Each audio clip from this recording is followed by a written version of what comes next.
for those of you Bridgerton stans and book stans, you will know that we were equally as excited to see references to bees as per usual for this season. Hint, hint, nudge, nudge. But as soon as I saw the episode titles released, I was like, yes, there's a bee.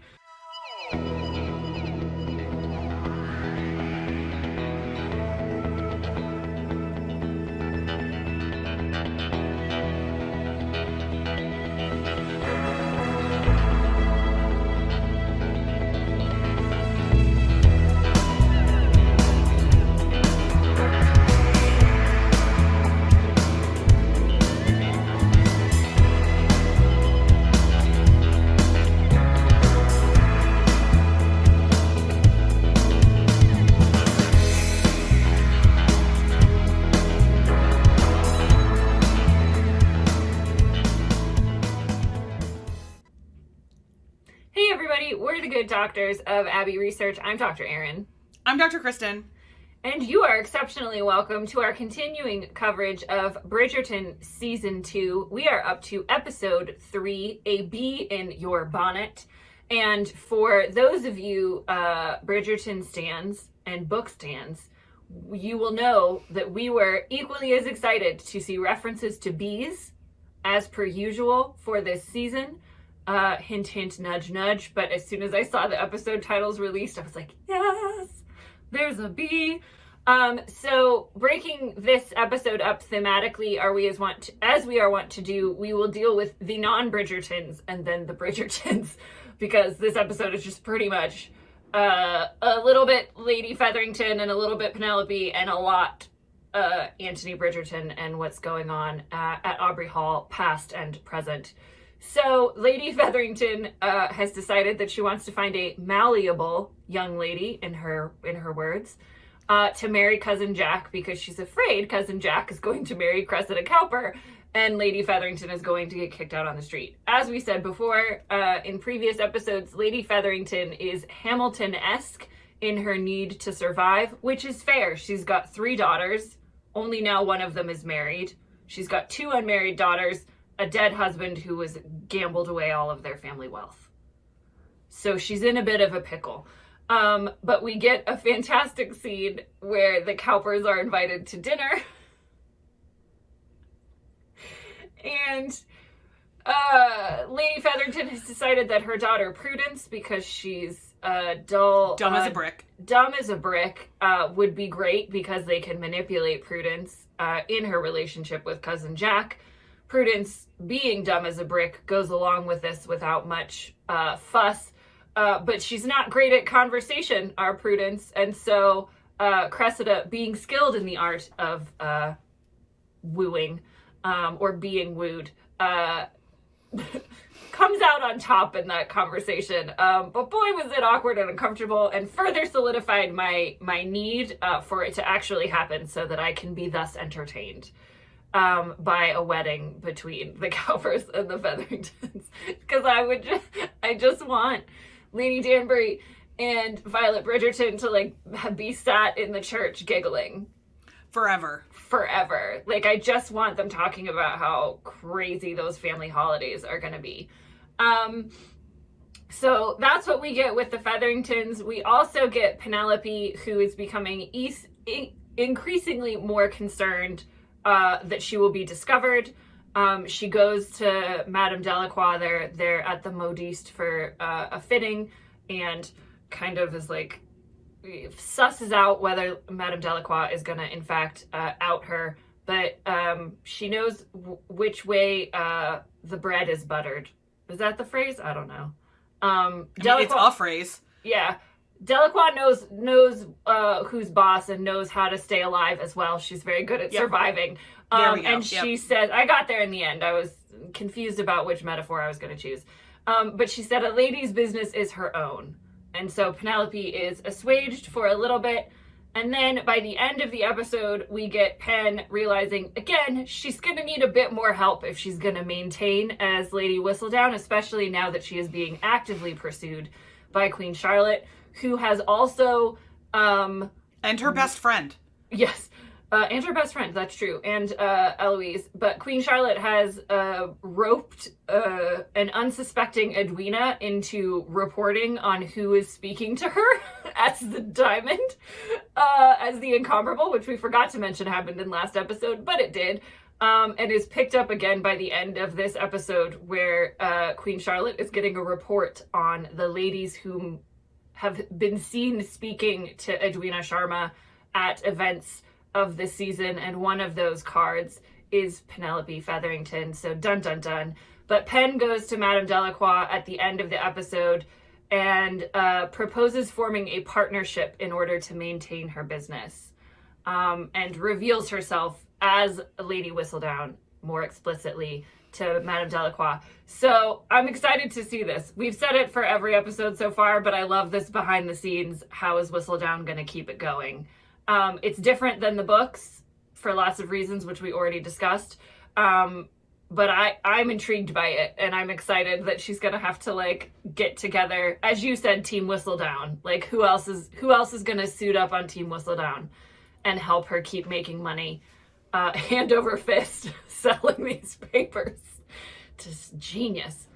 All right, so that's the non-Bridgertons of it. The Bridgerton of it is we open the episode with a flashback, and Anthony, we are told it's 10 years younger, so Anthony, who is 9 and 20, is 9 and 10, or 19, and he is hunting with his father, whom we know in present times is deceased.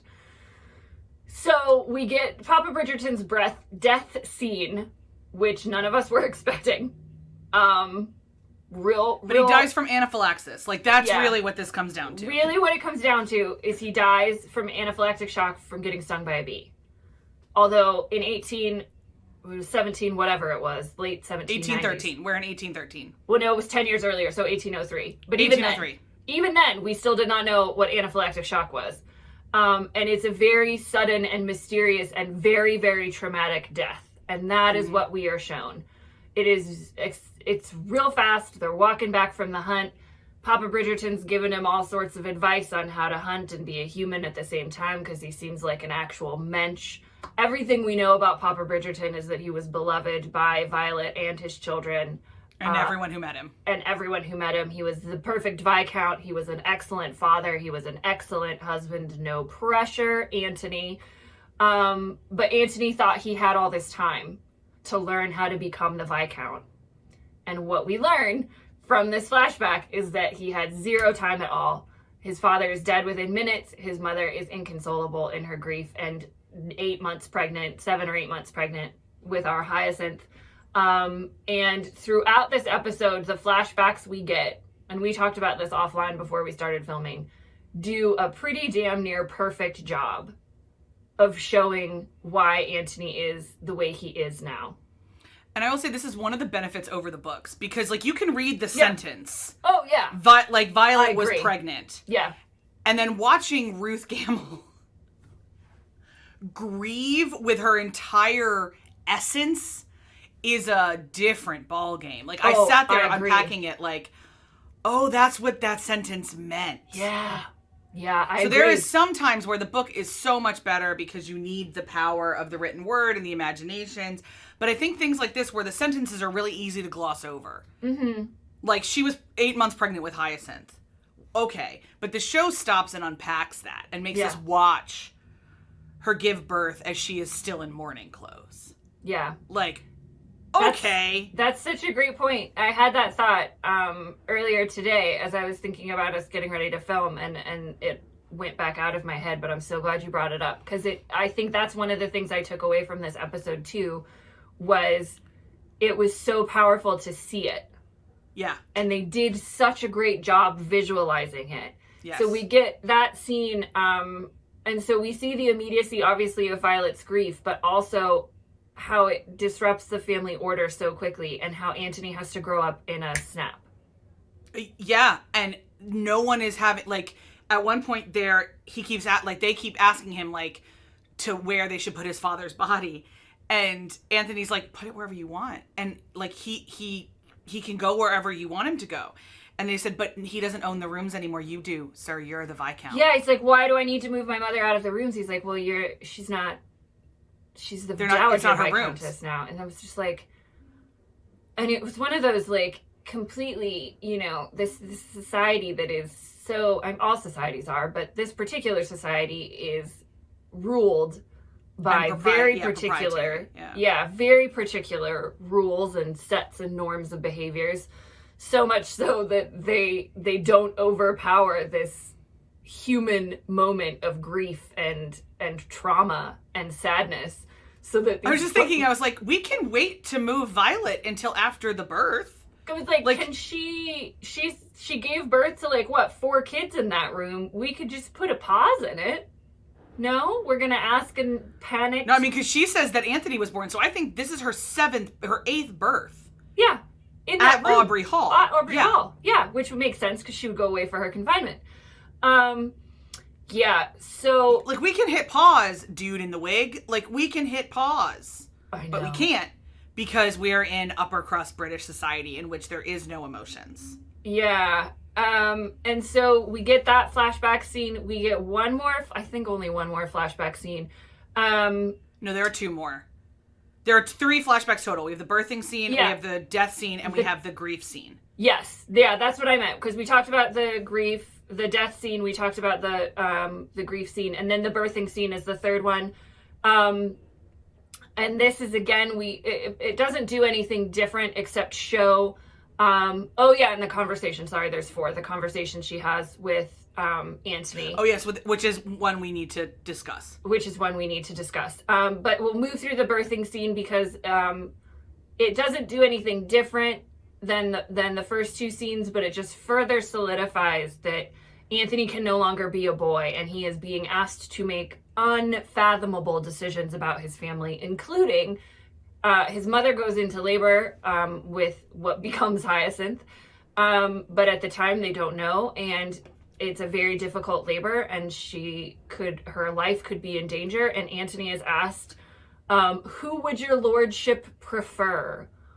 by the doctor, which I think could be possibly the most dehumanizing language I've heard in a while. But again, par for the course, totally societally normal.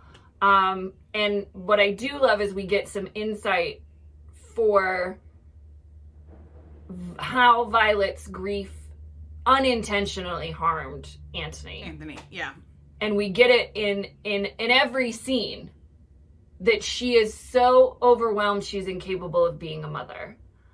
And doesn't, I don't think she needs to be a mother to him because he's 19. I don't think she even has the capability. I mean, the Violet that we are shown is so undone by Edmund's death. Yeah. That she's not a human. But she says, right when he dies, she says, Anthony, the other children. So she, recognizes that, but, Anthony has to be the responsible one because he just has to. But she also doesn't want him to be, which I think creates more layered damage in Anthony, because in the birthing scene she says why are you asking him, and he's like, because he's the Viscount. He's not the Viscount, he's just a boy. Yeah, and he's my son, and this isn't his decision, it's Edmund's, but Edmund is dead, so it's it you was just want to brutal. gather all these people and give them some Xanax. It was brutal, acting the shit out of it, both Violet and Anthony. Ruth, the face work that Jonathan Bailey does, the things he does with his eyes in this episode are fascinating to me. I was able to read what was going on in Anthony's inside his head so quick. I was incredibly impressed by Jonathan Bailey's work in this episode. Me too. Because I liked him. I enjoyed him in season 1. I thought he was a good Anthony in season 1. I knew we were always going to get more out of his character in season 2 because it's the nature of the story. But I came out of, by episode 3, a real appreciation for his talent as an actor, which I had heretofore not seen. He was very good in Broadchurch, which was the only other thing I saw him in, but his character didn't have a lot of depth, so he wasn't given a lot to work with. And then the 4th flashback scene we get is some indeterminate time after Edmund's death. Anthony is talking to Violet. She is in mourning clothes. They're back in London. They're not in Aubrey Hall anymore. They're in the same room in London. They're back in Bridgerton House in Mayfair. And, you know, it's both about Violet's grief and Antony's grief in that scene. And she expresses very eloquently how absolutely broken she is.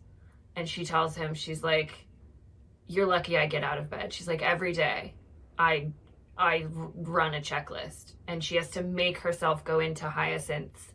I think the line that broke me was when she said, you know, she's so sad for Hyacinth that she will never know Edmund's laugh, but she's also so upset that Hyacinth didn't kill her so that she could just be with Edmund. What would that do to you as a kid, hearing your mom say that? I think that would split me in half. I wish I was dead so I could be with your father. I think I would at that point shatter into something. Like, that's when I would become a walking defense mechanism. Yeah. And so... Which is what he becomes. And I think they did a great job of showing us the progression of Violet's grief and how she was, at that time, unable to see outside of it or see around it and see the harm she was causing her son. We know Violet is a wonderful woman and a wonderful mother and would never intentionally do that. But as Dr. Kristen often says, hurt people hurt people. And we see him calcify in that moment, I think, into... The Viscount. The emotionless, can't afford to cause that much pain Viscount. And we'll get it explicitly from Antony later once we get into the more present times at Aubrey Hall. So those are the flashbacks. They're very, very important. They're very well done.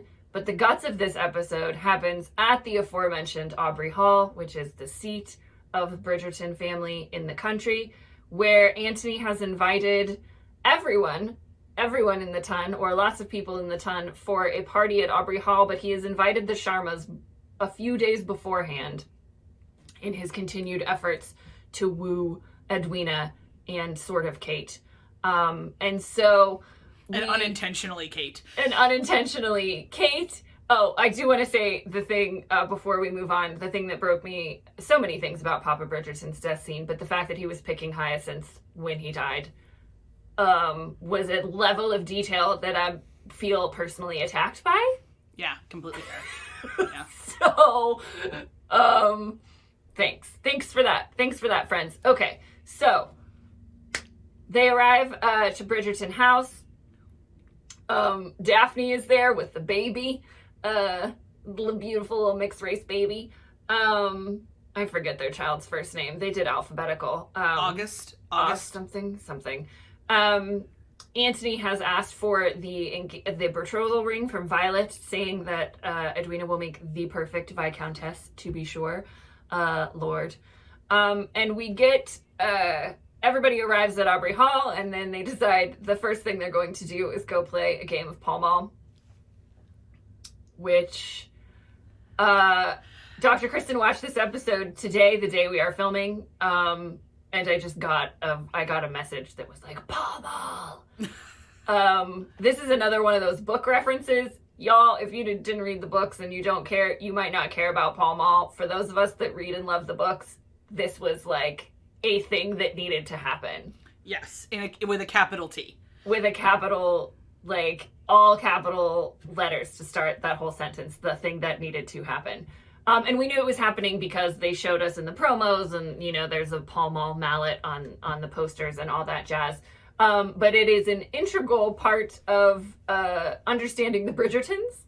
But also this story, especially between Kate and Antony. And we see... And why... this is, to me, the real explanation as to why he can't marry Edwina. Yeah. Yeah, because heretofore we haven't really seen why they don't... They might not suit 100%, but we haven't really seen, like, why their dispositions are not suited. Like, in real life, they'd be fine.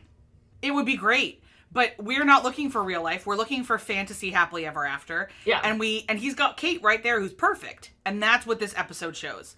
That Edwina is fine. She's lovely. She's great for somebody else. I think that lovely boy who reads her poetry at Lady D's soiree.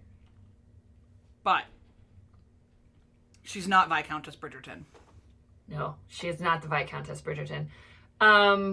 Yeah, so I mean that's what the Pall Mall scene does, aside from just give us Bridgerton joy. Bridgerton family joy. Oh my god. Joy. I want all of them together all of the time. I just want to move into that scene and like hang out. I just want to live with them. I just want to like, can you guys have some kind of competition for like visits to the set? I just want to go. Yeah, how many Omays, how big a donation do I have to make to some charity to win the Omays giveaway? Spend a day I get to go to set. Spend a day with the Bridgertons on set. Like, here's my entire bank account. Dr. Kristen and I would actually melt. Yeah. Like, we would just become puddles of humans because we would be so excited. Correct. They have cast them so perfectly. I'm not tired of saying it yet. That the Bridgerton family is cast so perfectly, especially the 5 older ones that we're spending so much time with. Daphne is there to give the Sharmas the lay of the land for Pall Mall, which is adorable. So great. We get the selection of the Mallet of Death, which is very important in the book. And even in a prequel to Bridgerton, eventually, that she writes after the Bridgerton series, we get the story of the Mallet of Death.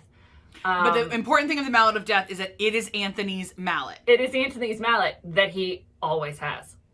And Kate picks it. And the rest of his siblings are like, aren't you going to fight her? Aren't you going to... Like, you threatened me with castration for picking that mallet. Yeah, and he's like, but I'm going to be the perfect, courtier and not. And I am going to make... I can win with anything. And so he ends up with the pink one, which is just perfect. So good. So good. Oh my gosh, I love it. Pall Mall is a little bit like croquet, by the way. And croquet is a little bit like cricket without the wickets. Yeah. Like, these are all just ball, stick, and hoop games. Yeah, lawn games. So we see very quickly that Kate is made for Pall Mall. She is conniving and competitive, and she's made for Bridgerton Pall Mall. Yeah, that's true. That is true. She's made for the particular version of Bridgerton Pall Mall. Because in the book they talk about how like they write the rules differently. Yeah, like they've rewritten all this the time. Game. Yeah, like Eloise like randomly decides what size the wickets are going to be, like depending on who won on what hole the year before. Like, yeah, it's a whole thing, and every family I know that is close has things like that. Oh, for sure. And it's one of the reasons I love the Bridgertons so much, because like my family has that with a thing every Christmas about finding a nut in a bowl of pudding. Yeah, like it is. I don't know any other Danish-American family that cares as much as we do about this particular tradition. But, like, bloodshed is always possible on Christmas Eve with the pudding. So yeah, it's so relatable, especially for people who come from big families. Maybe that's why, I mean, I don't have a big immediate family, but I have a very, very big extended family, and it just reminds me of many holidays with all my cousins in one house. And we get a little machinations by our Colin here, who may be a bit more attuned as well to the dynamics of the Sharma sisters and his brother Anthony. We know Kate is seeing things, or Daphne, excuse me. We know Daphne is seeing things because she's there to be observant and be a pain in Anthony's butt. But we get a scene with the two of them, a meet cute trope, in which they both shoot their balls. Colin shoots Kate's ball, or Anthony's ball, doesn't matter. And then the other one... Kate shoots his into the forest. Yeah. And then Colin shoots hers into the exact same forest. Yeah. So they have to go retrieve the balls, and they end up in a pile of mud, which was adorable. I literally wrote in my notes, oh my god, I love them so much as a couple. Because I wrote, will you just kiss, you Muppets? So, like, same vibe. Like... And this is where we see what Anthony is when he gets to be just himself and have fun. Yeah. And the Anthony that is joyful and celebrates and has a good time and is silly. And that's what Kate brings out in him. And that was just great to see. It ends rather abruptly when she inadvertently hits his ball towards what she discovers is his father's headstone. So, that was, he shuts down very quickly, and she is seeing that there are layers to Anthony, which is good. And Edwina, we also see, just gets very tired of the Bridgertons. I think she's a bit of an introvert, and they're exhausting. And she's not that competitive. She just wants to read books and chill out. So she's not a pushover. She's very agreeable, but she does push back at Anthony a little bit. We get the machinations of Lady D and Violet Bridgerton in this episode, which is just the best. They're listening at doors and trying to matchmake again, because of course they see Simon and Daphne as entirely their doing because they're moms. Yeah, and this is a good point to bring up, in which they're listening at doors because each of them are talking to their siblings. Yeah. So Anthony's talking to Daphne, and Kate is talking to Edwina, but what Kate is doing is oiling Edwina's hair. Mm-hmm. And there's lots of people of Southeast Asian descent on Twitter this weekend, as I was reading, that called out this scene in particular as making them feel really seen and it being really natural. Mm-hmm. Kate also constantly complains about English tea, which my Southeast Asian friends also constantly do. They miss chai, so we see Kate making chai in this episode. Like, I loved it so much. Like, there's a lot of the small moments, but the hair oiling, I do want to say, was specifically called out multiple times in multiple articles and YouTube videos I watched and everything else as being so... This is what a parent figure does for you. Yeah. And as a girl with long hair. Like, this is something that means that it's not just Kate taking on this role, it's Edwina giving her this role. Yeah, and it's part of the authentic inclusivity that the first season was missing. Yes. And the first season we talked about a lot as performative diversity and inclusivity. We didn't get that kind of backstory to Simon and the fact that he was not a white person in the same way that we are getting the recognition of... There wasn't any lived natural experience with Simon. The fact that he was not white was a plot point, not a personification of who he was. Not a part of who he was. Yeah. Yeah, 100%. And we are getting that this is just part of who the Sharmas are because they are Indian and they are Hindu. And that is just it. And it's done without drawing attention to it as a plot point. The tea jokes are not a plot point. They're just a joke because it's funny. And then we see her making chai. And so I'm glad you remembered to mention that, because I'm assuming we're going to get more of it throughout. We get to see in a lot of Kate's dress elements that are Indian, in terms of like patterns. And, in the past episode, she was wearing a pashmina, but even in this one, I noticed her dress had some like patterning on it. So I love that we're getting that. But she also, at this point, is when she makes the chai, when she speaks to Elle about being a spinster and living life on the margins of things and what that feels like. And so, again, returning to that theme of exploring what it means to be a woman and what you should want to do and whether it's good to want to get married or find a love match or all of these kinds of things that we're getting from all these different women in different parts of their lives, which I am loving so much. We'll talk about Colin and Benedict because those are pretty funny, and then we can get into, I think, Violet and Anthony. And then the B scene. We have to talk about the B scene. Yeah, obviously the B scene. There's a lot to cover. A lot happened in this episode that we just legit need to talk about. But let's do Colin and Benedict before we get to more sadder things. So Benedict decides to tell Colin that he's applied to art school and that he doesn't know who he is and he's trying to figure out his way in the world and all this jazz. He's super anxious about waiting to hear back, which we all resonate with. Super anxious, wants to be accepted, doesn't know if he belongs here, wants to find out where he belongs. We can all resonate with that. We can also resonate with Colin's response, which is, hey, I picked up some of something in my travels, an herbal remedy that will help if you just put a little bit in your tea, it'll help you calm down and it'll help you be more creative. So what Benedict does is pour the entire pouch into his tea, and Colin's face is amazing. Benedict is then high for the next, 12 hours. Probably like day and a half.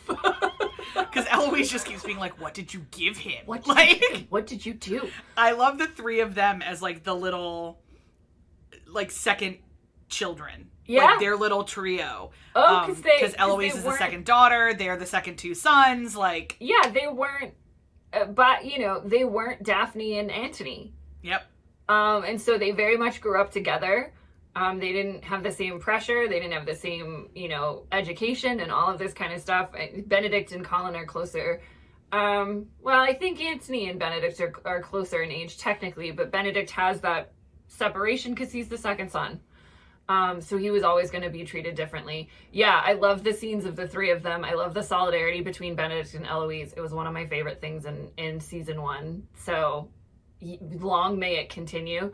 Yeah. We do find out by the end of the episode that high as a kite, Benedict gets into art school. Oh my God.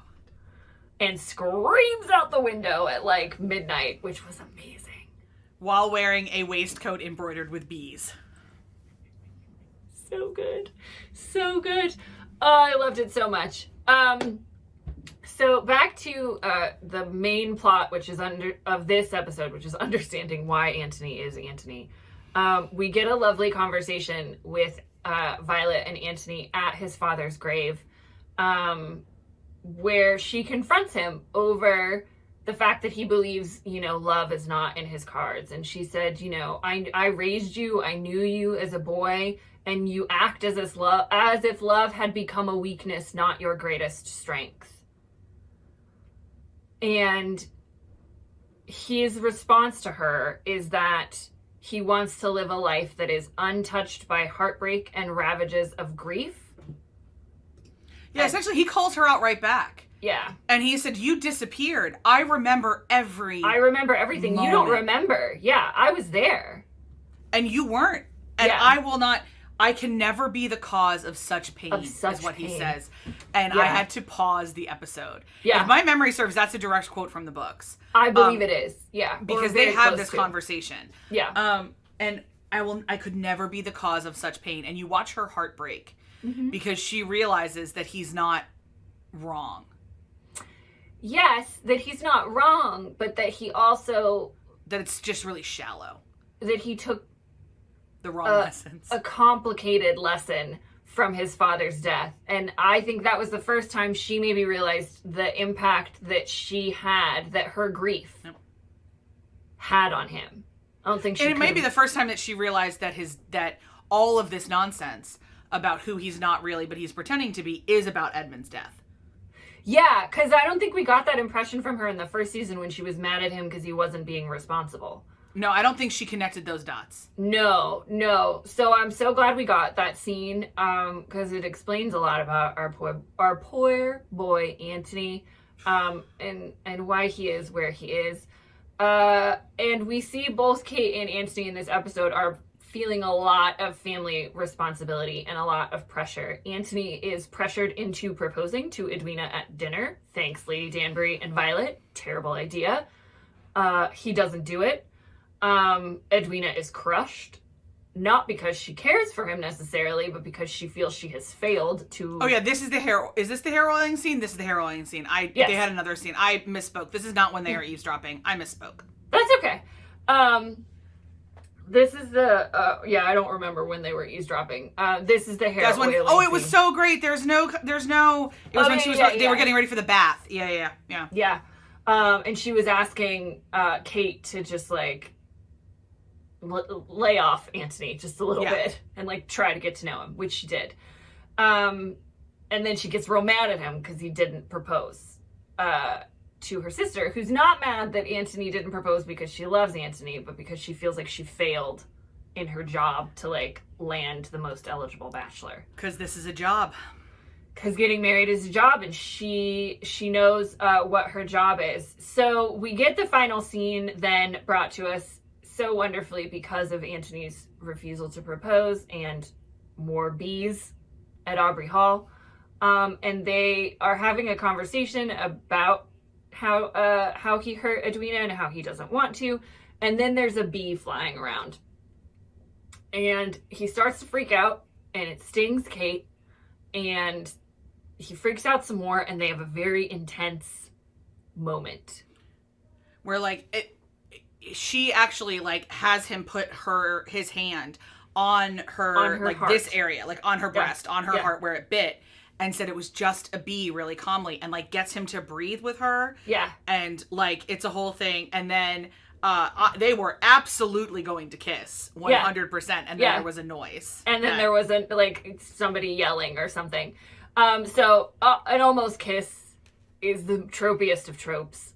It happens in almost every Hallmark movie. Also, so does running away, literally running away from our feelings.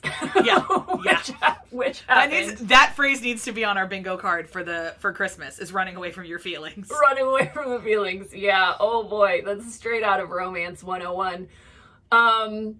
But yeah, they clearly feel an attraction, but also an affinity in terms of she now understands a lot more about him, although she doesn't understand why he freaked out about the bee.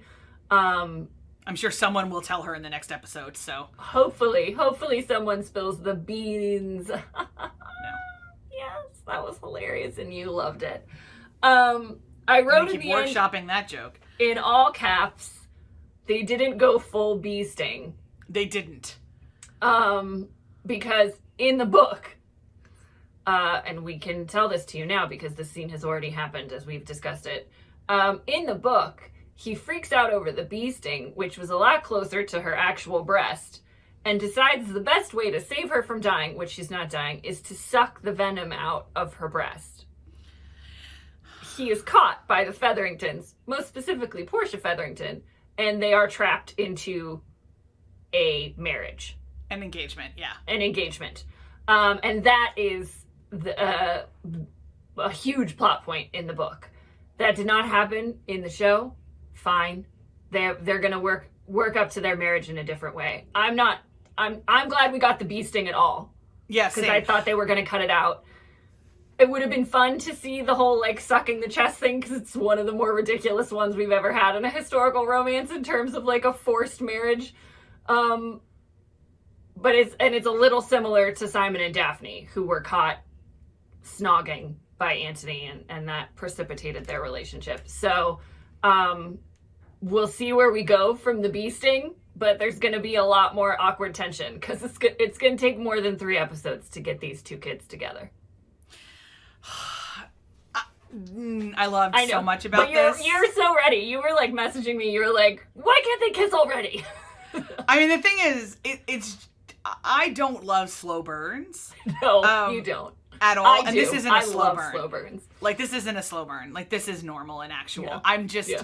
I just know what's coming, and I want to get there quickly. I know. And then I also want to just bathe in the wonderfulness that this is. So I know.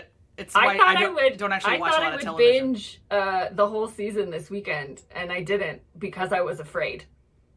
Because then it won't be there anymore. So I was like... This is why my husband still has not watched the final episode of Schitt's Creek. If he doesn't watch it, it hasn't ended. So like, but if I watch all of season 2, then I don't have it, like I can watch it again, obviously, and I will. But yeah, so I think I'm just gonna do like a couple episodes a night. I will finish it this week, but fair. I'm gonna hold. I'm not sure if I will, because we've got some other work to do for work that involves watching things, and I don't know where I'll go, but I will finish it before we have to talk about it, that's for sure. I can guarantee that.